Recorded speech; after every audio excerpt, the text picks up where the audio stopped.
let's jump ahead to Group C. Bayern Munich 1, PSG 0. So I think the main thing in this one for me, PSG haven't looked great in either match. And to my eye, they have no shot of advancing. I think Okay. I think it's just about pretty close to just about being a wrap. In this one, Bayern gets a goal in the 21st minute from Magdalena Eriksson, 30-year-old Swedish defender who spent 6 seasons at the aforementioned Chelsea. Just her second goal of the season in all competitions. And nothing against Eriksson, she's great, but PSG giving up a goal like that just felt like it took all of the air out of their sails. Watching PSG play, there seems to be a bit of like a leadership vacuum. It's just a lot of, all right, get out there. Let's see if we can get a goal, get the ball to Chewinga, have her run 35 yards with it. Let's see what happens. Like, let's, all right, you've got the ball. Like, give it a shot. Very unimaginative, not a lot of creativity, not a lot of unpredictability. It seems to be very like kind of straightforward football, and let's lean on our talent a bit. The only problem is Champions League, a lot of these teams are talented. And this group specifically, you look at Roma, you look at Ajax, you look at Bayern, like there is no real talent advantage for PSG. This is like, you better fucking bring it. And they are not fucking bringing it. So they're currently on 0 points after 2 matches at the very bottom of the group. Bayern sitting on 4 points. And in second place, 1 point clear of Ajax and 2 goal differential goals behind Roma, who sits at the top of the group. Yeah, man. And I'm going to crack the celebratory beer for this, not to celebrate PSG losing. I got nothing against them other than us kind of mocking them in the men's league for always playing a soft schedule and not really playing in that hard of a league. But that is not the case for Division Un Feminine. That's a fucking hell of a league that they got there. So you got to crack the celebratory beer just because we had a game that was Bayern Munich versus PSG. I like the marquee names.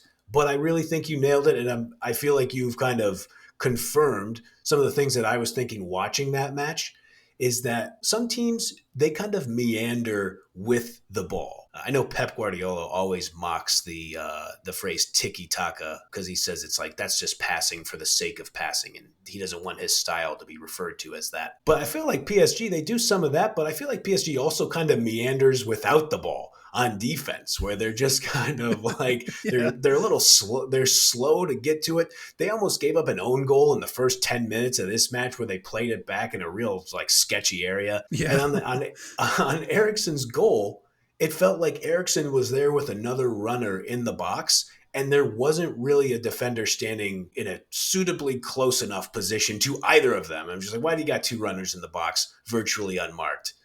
Not a great early look from PSG. Yeah, they looked a mess. I talked a little bit about their leadership or lack thereof, which really shows with regard to their productivity. I think they're cooked. They have that 1-2-3 Santorini look about them.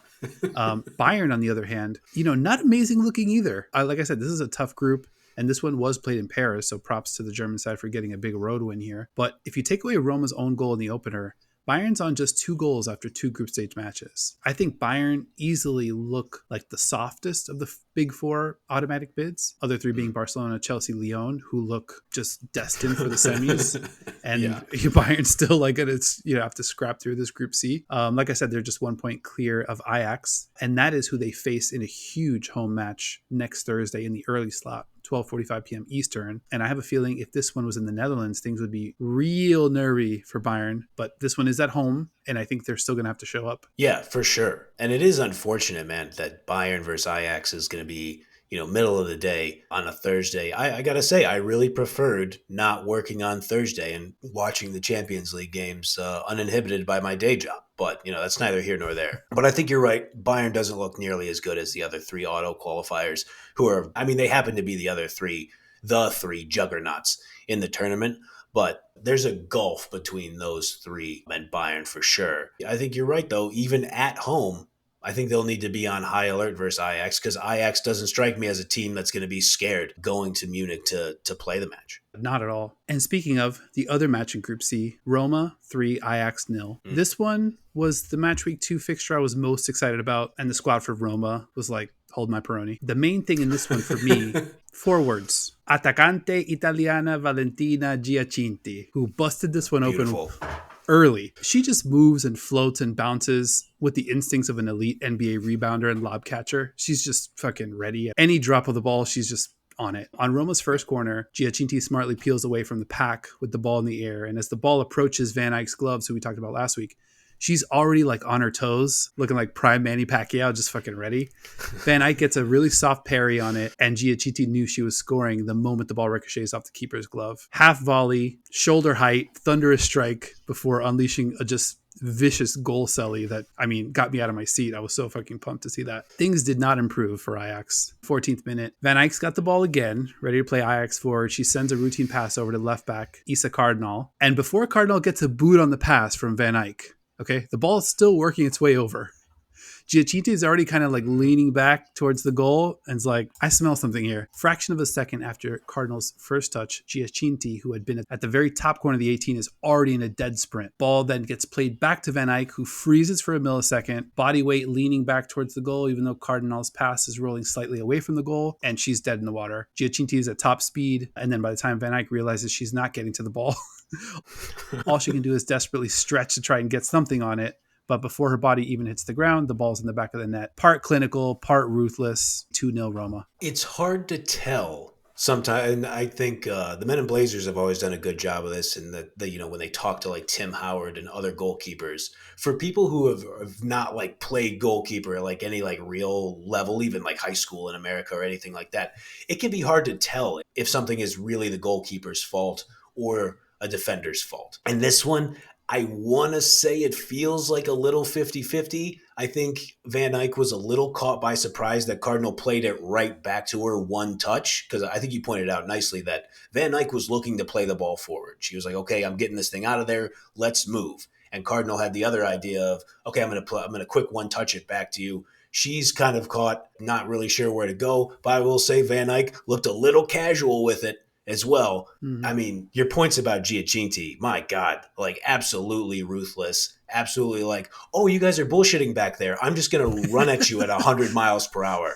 And what are you going to fucking do about it? And it was a serious bummer because Ajax looked like they had like a couple little chances right around the 10th minute to equalize early. They forced Camelia Caesar into like an important save that would have been the equalizer in the 10th minute. But then they go down, they screw around, Giacinti makes him pay for it, and now you're down 2-0. And like we were just talking about in one of the last matches, you're down 2-0, even if it's early, you're like, okay, this is going to be a tough road to hoe. And that's kind of what Ajax was looking at the rest of the match. Totally. Yeah, their spirit was like totally extinguished after that second goal. And I think it was also partly how Roma got these goals. It was just like, oh, you're in here fucking around? Like, here's a nice smack in the mouth. Yeah. I mean, it was absolutely. That's really what you want to see from any team at this stage, because like you just feel like you have to be at that level. We talked about PSG a couple of minutes ago. Not a lot of that same type of energy on their side, even if, the skills and the talent is there. They just don't seem to be in like fighting shape at this point. Wanted to give another quick shout out, and apologies, my good sir, if you covered this previously during our World Cup coverage, but I needed to give a second shout out to Saki Kumagai, who is essentially controlling a lot of what Roma is doing. And then I think when you talk about pedigree, let me read you a few lines from her Wikipedia. She's won Division 1 Feminine 7 times.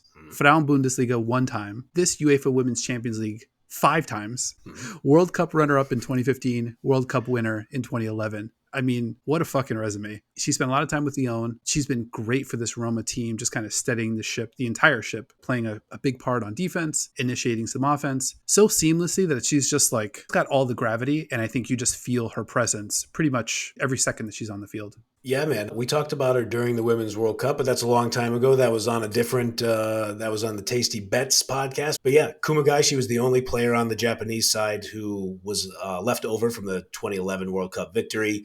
Like you said, her pedigree speaks for itself. I know I compare most players to Manchester City players, but that's the squad I watch the most and I watch most closely. She's got a lot of Rodri in her, where it's like, you need a big play on defense, Kumagai's there. You need a big play on offense, you need to get the attack started, Kumagai's there. She's there for the rebound. She's there for the extra pass.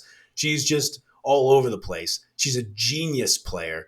And you're right, like even in those little moments that don't show up on the score sheet, where she'll just take the ball in the middle when everybody's doing the hair on fire, running around drill, and she will just take the ball and be like, okay, everybody relax. Yep. I'm going to make a pass back and we're going to get ourselves set back up. And she is just I mean, just an A-plus career and an A-plus pro, even so late into her career at this stage. Yeah, I love the Rodri comp because I think that's kind of one of my favorite parts of Rodri's game. The everybody settle down kind of, kind of like things things get a little too like come on now, like there's still 45 minutes to be played. I mean, I just love that part of his game. This Group C, I mean, shockingly enough, is looking like Roma's to lose, and they've got pretty interesting one coming up next Thursday at PSG, 3 p.m. Eastern. And as mentioned a little earlier, this Ajax team looks to bounce back as they head to Germany to battle Bayern Munich in a match which could go a very long way in deciding who represents Group C in the quarters. That's if you believe that Roma, is sort of in the driver's seat here. So looks like 3 teams for 2 spots, and one really good team is going to go home early.